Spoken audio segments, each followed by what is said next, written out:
गंगा, अब तुम काफ़ी बड़ी हो गई हो। अब मैं तुम्हारे लिए और चारा नहीं लेकर आ सकता।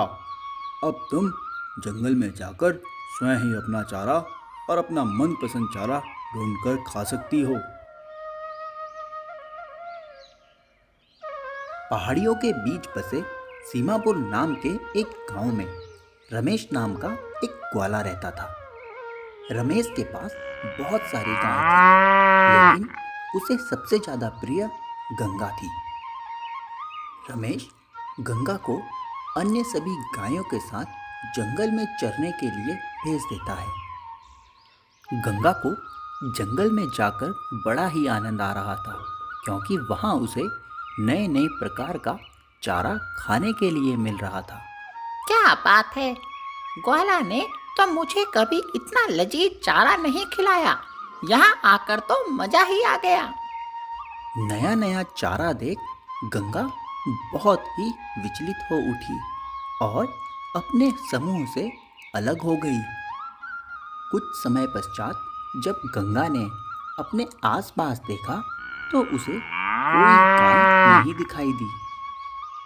सब लोग मुझे अकेला छोड़कर कहाँ चले गए हैं? माँ, माँ! गंगा के अपनी माँ को बुलाने पर भी कोई जवाब नहीं आया।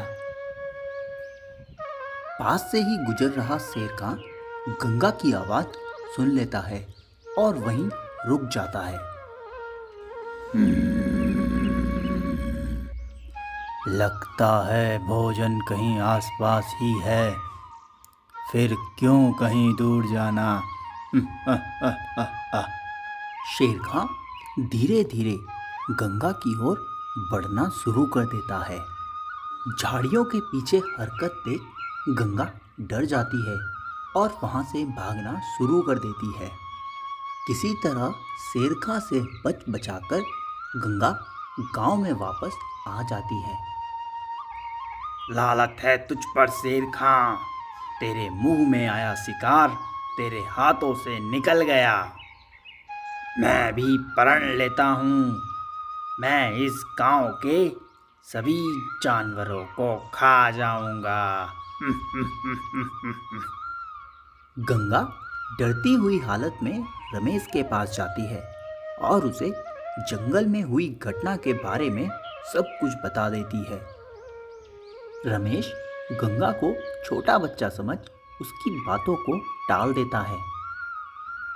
गंगा फिर वही बातें अपनी माँ को जाकर बताती है, लेकिन रमेश के जैसे सभी गायें गंगा को एक छोटा बच्चा समझ उसकी बातों पर कोई ध्यान नहीं देते।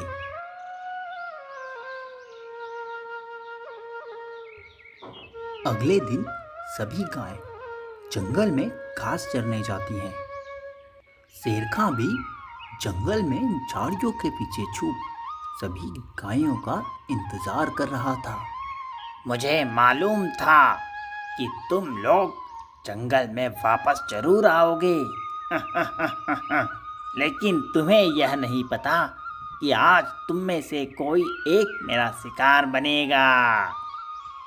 जब सभी गायें जंगल में आराम से घास चर रही थी, तभी मौका पाकर शेरखां गाय के झुंड पर हमला कर देता है।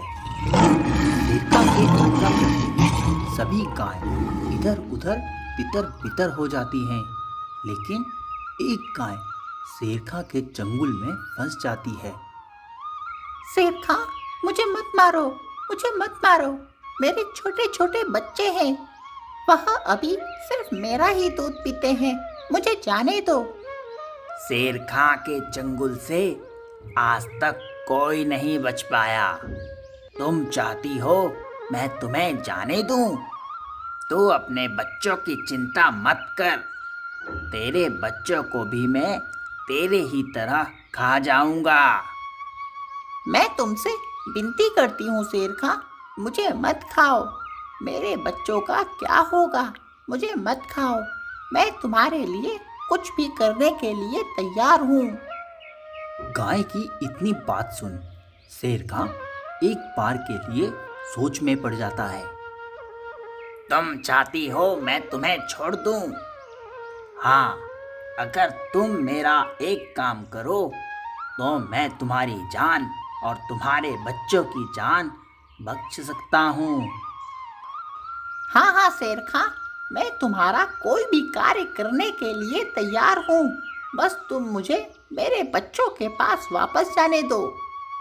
ठीक है, अब तुम मेरी बात ध्यान से सुनो। तुम्हारे गांव में जो गंगा नाम की गाय रहती है, मुझे वह चाहिए। तुम उसे मेरे पास ले आओ और मैं तुम्हें तुम्हारा जीवन दान दे दूंगा, साथ ही तुम्हारे बच्चों को भी। लेकिन ध्यान रहे, अगर तुमने मुझसे कोई चालाकी करने की कोशिश करी तो मैं तुम्हारे गांव में आकर तुम्हारे बच्चों को सबसे पहले खाऊंगा। वह शेरखा की बात मान जाती है और वहां से किसी तरह बच बचाकर अपने गांव वापस आ जाती है। जब अन्य गाय उसे गांव में आता हुआ देखते हैं तो सभी उससे सिर्फ एक ही सवाल करते हैं। गायत्री, तुम तो बिल्कुल सही दिखाई दे रही हो। तुम्हारी तो एक भी खरोंच नहीं है। तुमने शेर खां को कैसे चकमा दिया? यह तो बहुत ही लंबी कहानी है, किसी दिन फुर्सत में सुनाऊंगी। अभी मैं बहुत थकी हुई हूँ, अपने बच्चों से मिलकर थोड़ा आराम करना चाहती हूँ।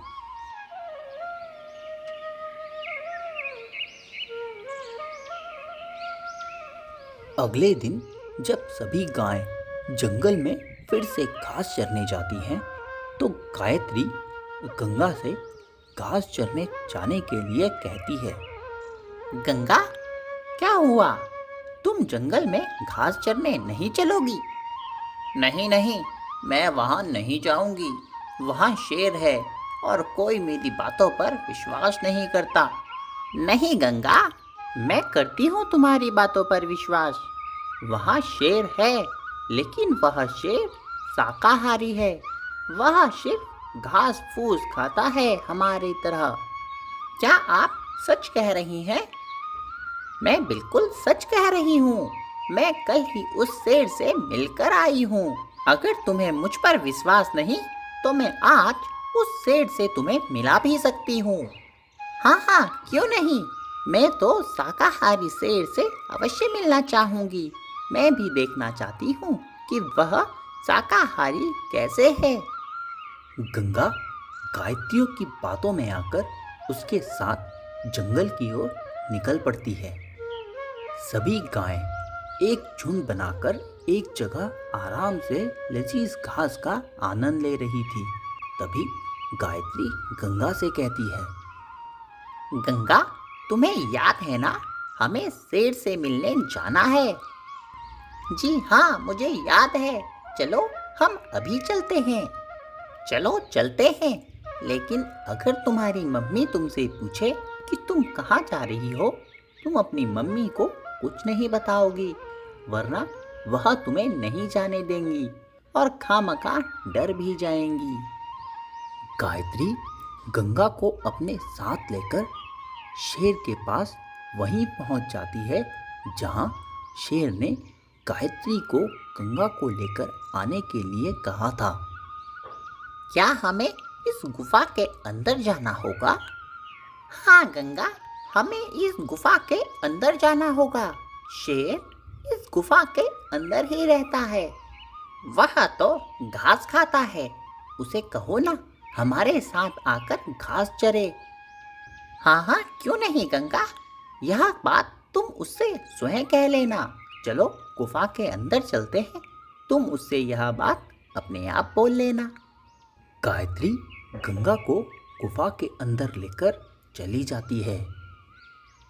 वाह गायत्री वाह, तुम तो अपने वचन की पक्की निकली। जैसा कि तुमने कहा, तुमने तो इस गंगा को मेरे पास लाकर रख दिया। शेर खां, मैंने बिल्कुल वैसा ही किया जैसा तुमने मुझसे कहा था। अब तुम मुझे और मेरे बच्चों को जाने दो। तुम अपने वादे के मुताबिक इस गंगा को यहाँ लाई हो। जाओ, मैं तुम्हें छोड़ देता हूँ। गायत्री गंगा को शेरखा के पास छोड़ गुफा से भाग जाती है।